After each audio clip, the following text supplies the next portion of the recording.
Honestly, Arthur, you embarrass me every time we leave the house. Look at you. I know about Larry. I never thought I would be the villain in my own marriage. For years, I told myself I was just ambitious, just driven, just doing what needed to be done.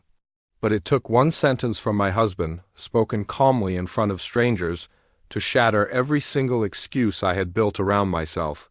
The party was supposed to be another win. It was a networking event filled with investors, executives, and people who measured worth by titles and bank balances. I belonged there. I knew how to talk, how to smile, how to dominate a room. My husband, he came along because I asked him to, not because he enjoyed these things. He never did. As the night went on, I noticed how different we looked standing side by side. I was confident, animated, comfortable in conversation. He was polite, quiet, and slightly uncomfortable, like someone who had walked into the wrong world. Instead of protecting him, I used that difference to elevate myself. It started with jokes, small comments disguised as humor. I laughed about how he preferred staying home to cook meals instead of chasing success. People chuckled. I told myself it was harmless. I told myself he didn't mind. But every laugh fed something ugly inside me, a sense of superiority I didn't want to admit existed. Then someone asked how we met. I answered before he could. I exaggerated my achievements, minimized his role, and framed our life together as something I had built while he simply followed along. I saw his smile tighten, but I kept going. The attention felt intoxicating. That's when he went quiet, not angry, not dramatic, just still. A few minutes later, he excused himself and walked toward the front of the room. I assumed he just needed some air. I didn't realize he was about to say something that would change everything. He cleared his throat, holding a glass he hadn't even touched. "I just want to say something quickly," he said. The room grew quiet, the kind of silence that makes your heartbeat feel way too loud.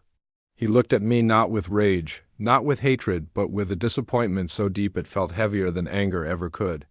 "My wife is brilliant," he said. "She's smart, driven, and admired. She knows how to command a room." People nodded.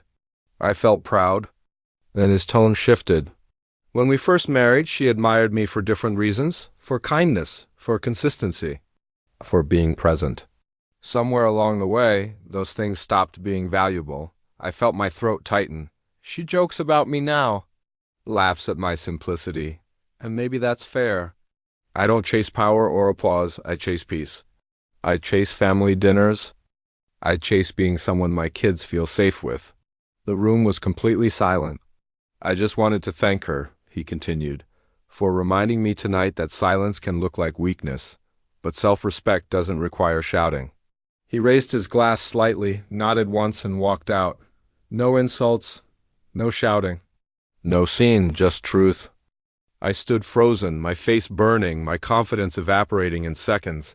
People avoided my eyes. Conversations restarted awkwardly. Everything I thought I had achieved that night suddenly felt meaningless. I went home alone. The house was quiet. Too quiet. I walked past rooms filled with evidence of a life I had barely participated in, school projects, sports trophies, family photos I'd barely remembered being present for. I found him sitting at the kitchen table, calm, composed, already packed to leave for a few days. "I didn't mean to embarrass you," he said gently. I just couldn't stay silent anymore, I wanted to argue. I wanted to defend myself. But for the first time, I had no justification. He didn't accuse me of being cruel. He didn't demand an apology. He simply told me he needed space because love without respect slowly turns into resentment. That night, I didn't sleep. I replayed every single moment I had dismissed him, every joke, every interruption, every time I chose admiration from strangers over dignity for my husband. The next weeks were painful. Distance forces an honesty in ways comfort never does. I realized how often I had mistaken dominance for strength and control for success. I had been winning rooms while losing my family. When we finally talked again, I didn't promise to change overnight. I didn't beg. I just listened.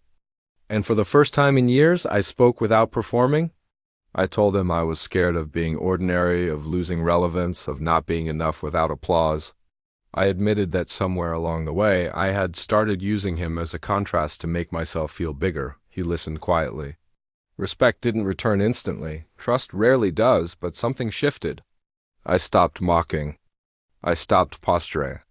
I started showing up to dinners, to conversations, to moments that didn't earn applause. I learned that strength isn't proven by who you dominate, but by who you protect. That night at the party didn't destroy my marriage. It exposed it. And the sentence my husband spoke so calmly became the mirror. I couldn't look away from the moment I realized that success without humility is just another form of failure. If you've ever felt like you're losing something important in the race to the top, maybe it's time to pause and look at what truly matters. Thanks for watching. Let me know your thoughts in the comments.